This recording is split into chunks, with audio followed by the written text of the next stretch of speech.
Hi, it's Darius, and I wanted to make this short 5-minute video about breaking out of the pattern, breaking out of the energetic fields. And what do you do to actually maybe jumpstart that, or to do that in a way where you can create some space and some freedom for yourself? Well, it's a little bit early. It's about 7:24. It is Sunday morning. It's pretty cold here in Texas today.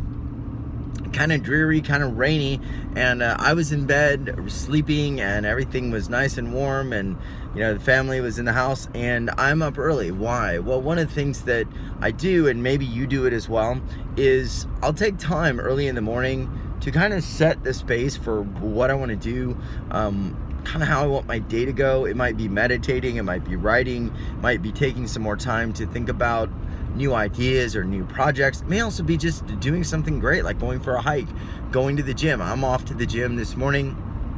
I've got a protein shake and some coffee, and that's how I'm starting my day. Now, if we're trying to actually shift reality, one of the things we have to do is we have to get out of the matrix.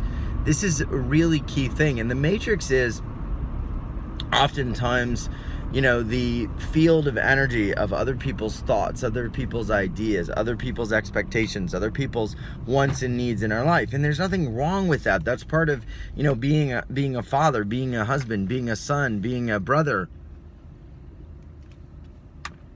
Drinking my shake. But we also, if we're trying to create something new or just get that wisdom, we've got to unplug from that. And that's one of the reasons, if you watch a lot of TV, or you go to bed with the TV on, or you have it on as background noise, it's very disruptive to your own natural pattern, to your own natural thoughts, your own natural downloads of information and ideas. And so, strive, if you can, for maybe 10 minutes or 15 minutes of quiet, of nothing. And if that means you've got to get up early on a cold day just to drive, then do it, because that's when some of your greatest ideas will come in. I mean, the majority, if not, 95 to 98% of my ideas, excuse me, came in on hikes, on drives, on quiet mornings when maybe I was up early, or maybe late nights when I was up late, and everyone was asleep. These are the moments when everything is still.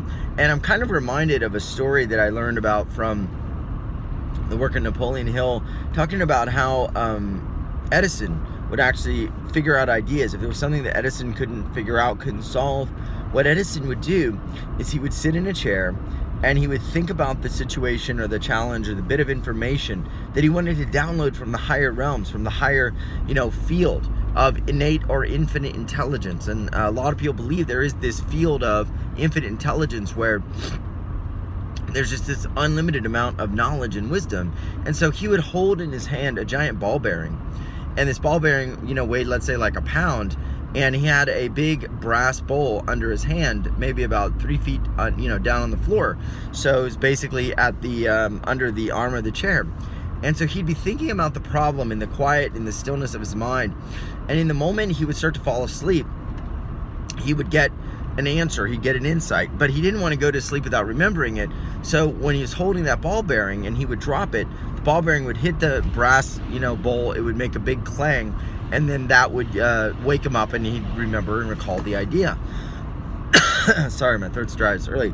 But this is the idea, that he understood that in the silence, even in the silence of his own awareness, going into a different altered state, a hypnagogic state, where he was breaking the bounds of even human awareness, human consciousness, that moment between being awake and drifting off to sleep was this profound moment where the mind and the consciousness could break the bonds of gravity and the morphogenetic fields of Earth and actually connect into the infinite. And that's where he got his ideas. It's the same kind of idea, just in that little bit of silence and quiet. We're breaking out from some of the lower morphogenetic fields and energy. So I hope this is helpful for you. What is your practice? Let me know down below. What do you do in the morning to sort of just shift that energy or to have that quiet space? Try it and let me know what comes forward for you. And if you like this video, click like. It button should be right here, and also subscribe. And we've got a free energy gift to double the power of your energy field in just 57 seconds. And it's a perfect way to actually take some time to listen and do the activation meditation in that quiet time. Much love. We'll see you on the next UL Evolution call, and the link for that as well, for live daily energy healing help and teachings from great masters and energy healers, is down below. Much love.